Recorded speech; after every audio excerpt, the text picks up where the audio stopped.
Hello, I'm Roberto Baldwin, and this is Tomorrow Today's Sustainable Mobility Brief. The transportation world is evolving at a rate not seen in decades. The transition from fossil fuels to sustainable energy has brought with it some truly exciting opportunities, but also some confusion. I'll sift through the noise and share quick updates on the latest news, trends, and advancements that will impact our world for years to come. This week on Tomorrow Today Briefs podcast, we have GM Energy Chief Revenue Officer and Head of Product, Asim Kapoor. Now, GM Energy recently unveiled its V2H or bidirectional charging solution. Now, one of the benefits of EV ownership is the ability to use the vehicle as a battery or a home generator, whatever you want to call it, something that powers your house.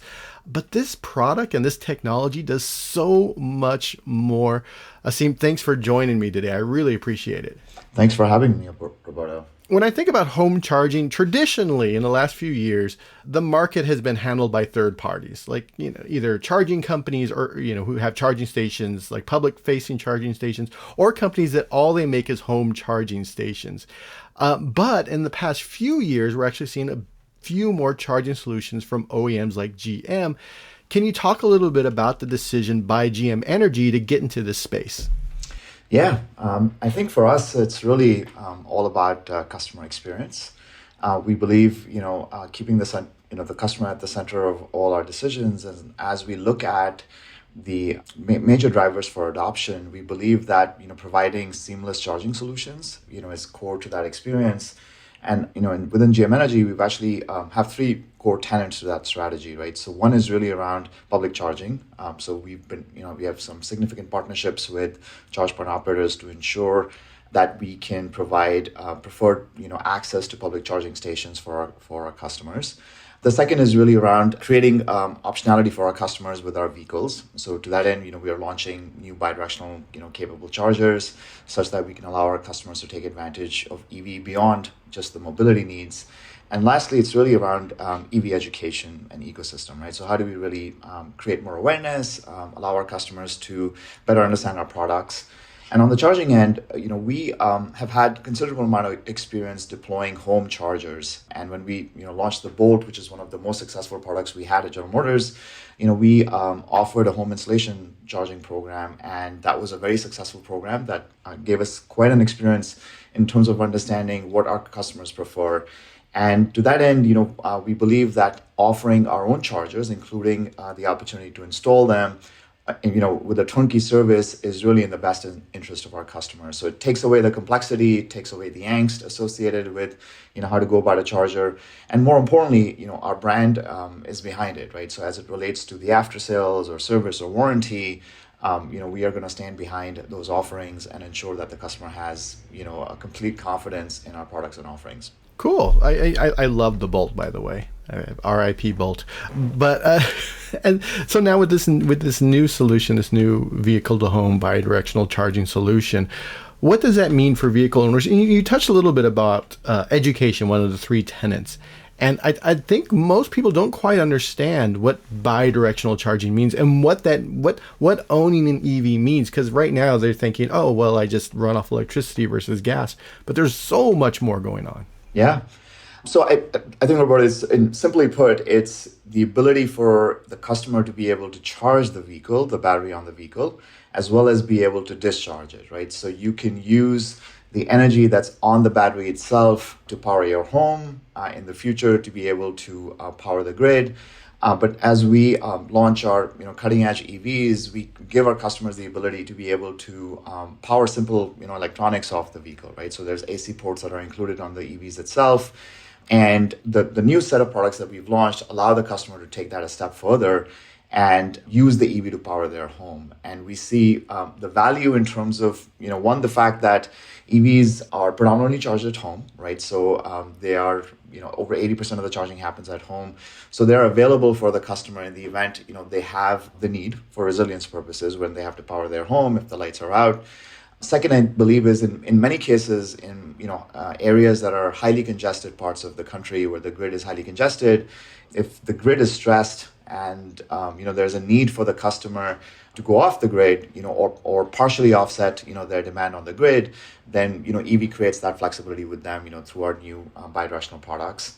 And lastly, it's really around, how do you, create more value with your investment, right? So traditionally, cars have, served one purpose, which is mobility. But as we look towards, our mission in the future, really specifically around zero emissions, we believe very strongly that, having this capability provides, that dual optionality for the customer in order to really have a truly sustainable lifestyle.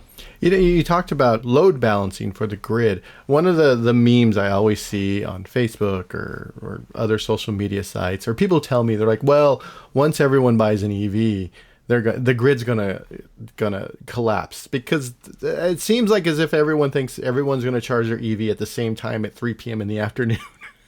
And the reality, when you talked about being able to pull houses off the grid, or during peak moments, that's a solution. That's actually where the EVs will actually help the grid. Can you talk a little bit more about that? Yeah, absolutely.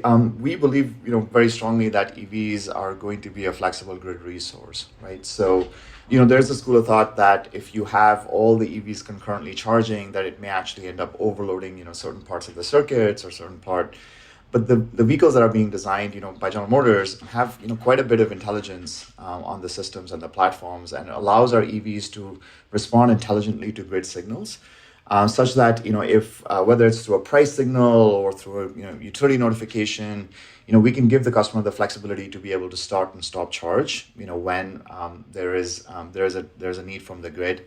Additionally, allowing the customer to be able to exchange energy off the EV creates that added flexibility where they can offset their demand off the grid, right? Such that in a scenario where the grid is stressed, whether it's during climate events, like a major storm, or it's due to excessive demand and during peak summer periods, it creates the flexibility for utilities to be able to dispatch EV as a resource.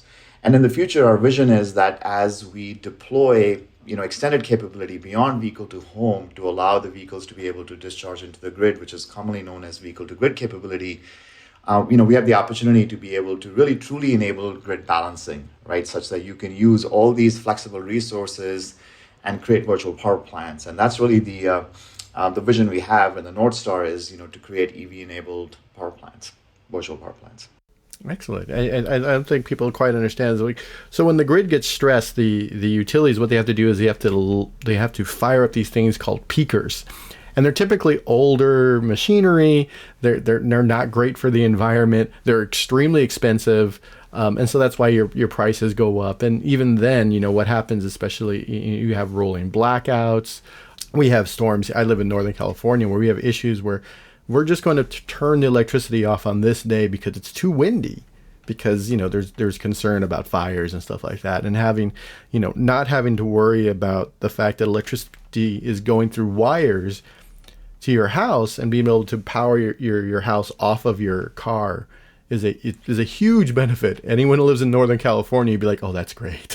So just building on your thought, Roberto, as you just shared, one of the advantages of having large battery packs on EVs is that it creates, they're much larger than the stationary storage devices, that are sold or available in the market today. General Motors is launching a power bank product, with stationary storage in the very near future.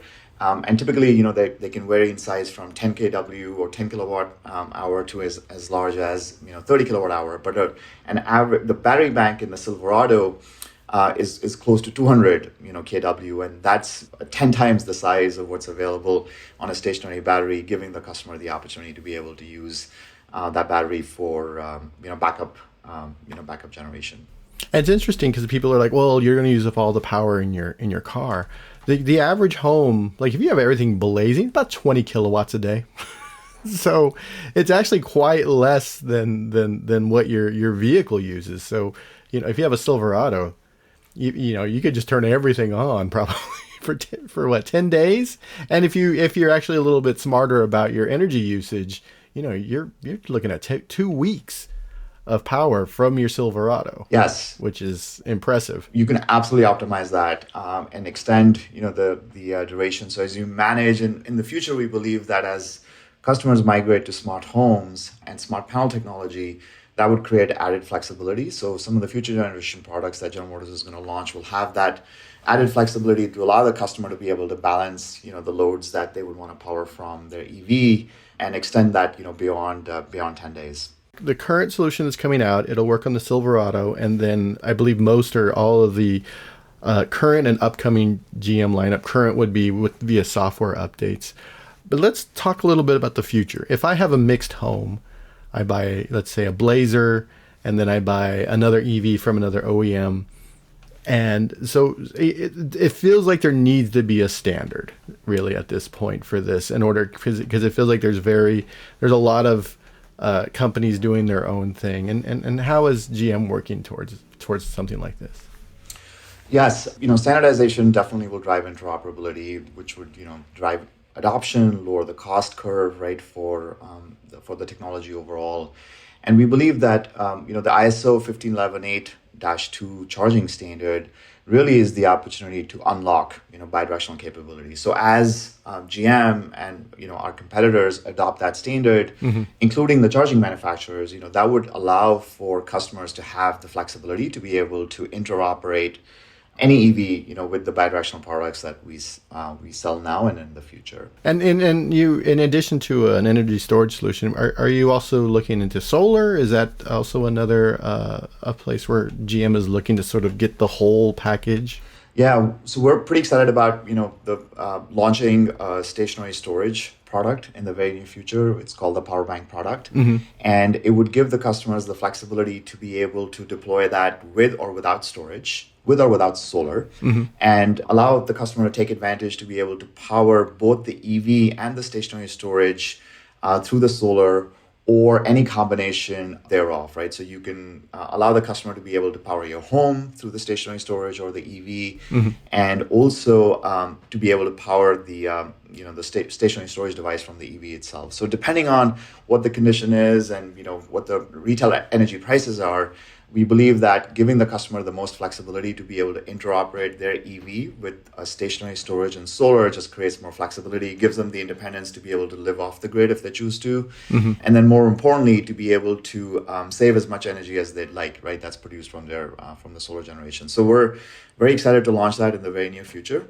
and we're partnering with the solar providers in order to test that equipment, with our future stationary storage product as well as our EVs. Cool. No, I think it's giving people a bunch of different options for this, and this ecosystem is key, because maybe you don't live in an area or your house isn't situated where solar works, but if you can charge at night and you have a rated tier, and it's like 10 cents cheaper than power during the day.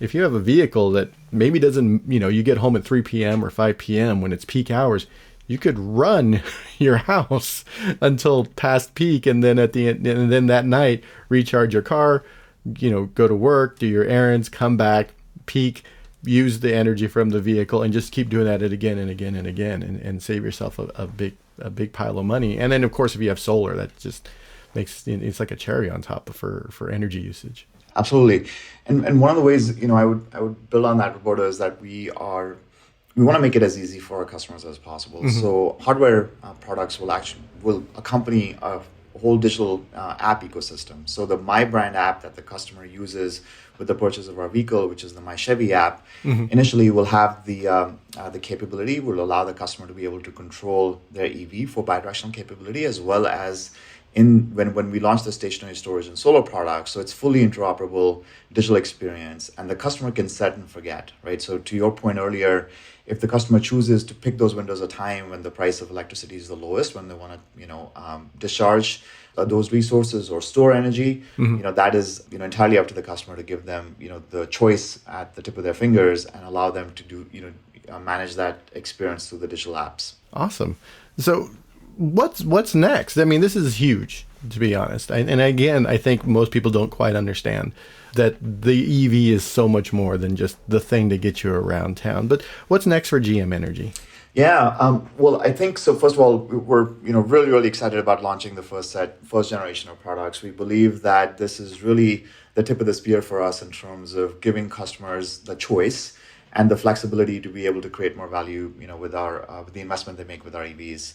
Second, we believe is that it also helps differentiate our product, right? As customers adopt EVs and consider the optionality. The second thing I would add is I think in terms of where we see the future is really driving the cost curve down, right? So we're really leaning in and ensuring that we can keep the customer at the heart of all our decisions.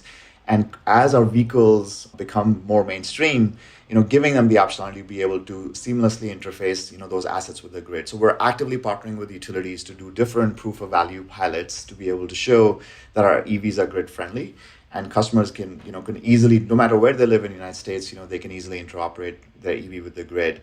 And I think the third thing I'm probably really excited about is the fact that we're doing some really, cutting edge vehicle to grid pilots. So the next generation of products would give the customer the flexibility to be able to use the EV and discharge into the grid itself, which really truly creates the load balancing flexibility that you referred to earlier, improves grid resilience, grid reliability in many parts of the country, and more importantly, also mitigates the need for charging infrastructure expansion, right? Because one of the major barriers for EV adoption today is really charging infrastructure, and if you have this resource that you can use, to both charge and discharge, that just creates more flexibility where, the utilities don't have to continually build in order to accommodate, that increasing electricity demand. So we're actually pretty excited about, where the future is for our customers.